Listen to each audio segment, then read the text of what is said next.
যুদ্ধ মানে আমরা ভাবি বোমা, মিসাইল এবং একটি ধ্বংসস্তূপ। কিন্তু একটা যুদ্ধ চলছে পৃথিবীতে যেখানে এর কিছুই দেখা যায় না, তবুও এই যুদ্ধ ঠিক করে দিচ্ছে যে কোন দেশের মুদ্রা কতটুকু শক্তিশালী হবে, কোন দেশের অর্থনীতি দ্রুত ভেঙে পড়বে এবং কোন দেশ দ্রুত অর্থনীতিতে শক্তিশালী হয়ে উঠবে। এই যুদ্ধ ব্রিক্স ভার্সেস ডলারের মধ্যে। পুরো বিষয়টি আমরা 5টি ধাপে জেনে নিতে পারি। ধাপ 1-এ আমরা দেখব যে ডলারের উত্থান বা পাওয়ার অফ স্ট্রাকচার কবে, কোথায় এবং কিভাবে গঠিত হয়েছিল। পার্ট 2-তে আমরা দেখব যে ডলার সিস্টেম কিভাবে কন্ট্রোল তৈরি করেছে পুরো পৃথিবীর উপরে। পার্ট 3-তে আমরা জানবো ব্রিক্স অল্টারনেটিভ পাওয়ার ব্লক এটা কিভাবে এবং কখন কোথায় কাজ করছে। পার্ট 4-এ আমরা জানবো যে ডি ডলারাইজেশন বাস্তব পদক্ষেপ কি কি নিয়েছে।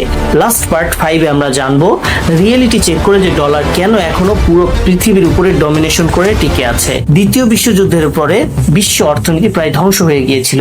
ইয়ার ইন 1944 বিশ্বের শক্তিশালী দেশগুলো বসে এক জায়গায় ব্রেটন উডস এগ্রিমেন্ট নামে একটি এগ্রিমেন্ট স্বাক্ষরিত হয়। সেখানে একটা সিদ্ধান্ত নেওয়া হয় যে ইউনাইটেড স্টেটস ডলার হবে পৃথিবীর কেন্দ্র। এর কারণ তাদের ইকোনমি সবচেয়ে শক্তিশালী, তাদের কাছে ছিল গোল্ড এবং ডলারকে গোল্ডের সাথে পেজ করা হয় যে 1 আউন্স গোল্ড সমান সমান 35 ইউএসডি। এরপর 1971 সালে ইউএস গোল্ড স্ট্যান্ডার্ড তুলে নেয়, কিন্তু ততদিনে ডলার গ্লোবাল সিস্টেমে অলরেডি রুটেড হয়ে গিয়েছিল।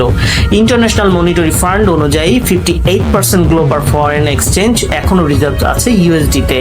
ব্যাংক ফর ইন্টারন্যাশনাল সেটেলমেন্টস বলছে 88% ফরেন ট্রানজাকশন এখনো ইউএসডিতেই ইনভলভড।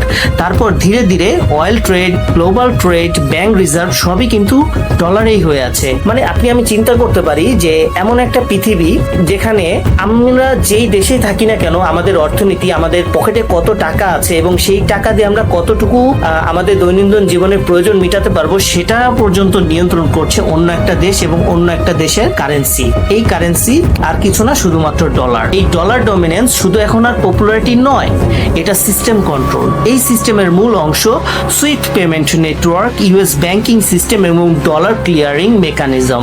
যেহেতু গ্লোবাল ট্রেড ডলারে হয়, সবাইকে ইউএস সিস্টেম ব্যবহার করতে হয়। ওয়ার্ল্ড ব্যাংক অনুযায়ী গ্লোবাল ট্রেডের বড় অংশ global based invoicing. Russia Ukraine ওয়ারের পরে রাশিয়া সেন্ট্রাল ব্যাংকের রিজার্ভ ফ্রিজ করে দেওয়া হয়, সুইফট অ্যাক্সেস সীমিত করে দেওয়া হয় এবং ডলার ট্রানজাকশন বাধাগ্রস্ত করা হয়। ফলাফল কি? রাশিয়ার কারেন্সি ক্র্যাশ করে, ট্রেড ডিফিকাল্টিস আসে এবং অ্যানালাইজিং সোর্স বলছে যে council on foreign relationship sanction এখনো ইকোনমিক ওয়ারফেয়ার হয়ে রয়েছে।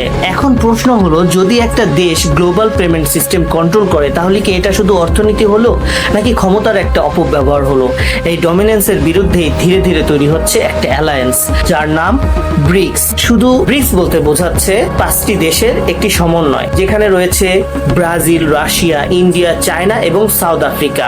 গ্লোবাল জিডিপি এর বড় অংশ এখন এই ইমার্জিং ইকোনমিস গুলাই কন্ট্রোল করে এসেছে। এক্সট্রা ইনসাইট ব্রিক্স এক্সপানশন নিয়ে আলোচনা চলছে, যেখানে সৌদি আরবিয়া, ইরানের মতো বড় বড় দেশগুলো এই ব্রিক্স এর উপর ইন্টারেস্ট দেখিয়েছে। মানে নতুন একটা পাওয়ার সেন্টার তৈরি হতে যাচ্ছে যেটা পশ্চিমা সিস্টেমের বাইরে।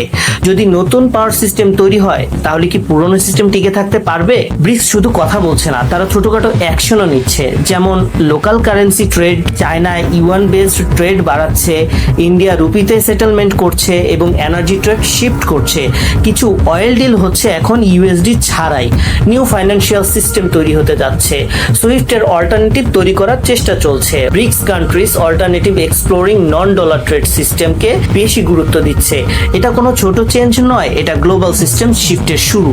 তবে একটা বড় বাস্তবতা আছে যেখানে ডলার এখনো ডমিনেন্ট, কারণ ইউএস বন্ড মার্কেট সবচেয়ে বড়, ডলার সবচেয়ে লিকুইড কারেন্সি এবং গ্লোবাল ট্রাস্ট এখনো স্ট্রংগেস্ট। ইউএসডি এখনো নাম্বার 1 রিজার্ভ কারেন্সি, প্লাস ফরেক্স ডমিনেন্স করছে এখনো ইউএসডি। মানে ব্রিক্স রাইজ করছে কিন্তু ডলার এখনো কিং। একটা নতুন পৃথিবী তৈরি হচ্ছে ধীরে ধীরে, যেখানে একটাই কারেন্সি সব কন্ট্রোল করবে না, হয়তোবা অনেকগুলো কারেন্সি থাকবে, অনেকগুলো কন্ট্রোলার থাকবে। তুমি কি মনে করো এই পরিবর্তন সম্ভব? এরকম আরো বিভিন্ন ধরনের ইনফরমেশন এবং ইনফরমেটিভ ভিডিও দেখতে সংযুক্ত থাকো আমাদের সঙ্গেই। লাইক, কমেন্ট, ফলো, সাবস্ক্রাইব করে অবশ্যই আমাদের সঙ্গে টিউনড আপ থাকো। ভালো থাকো, সুস্থ থাকো।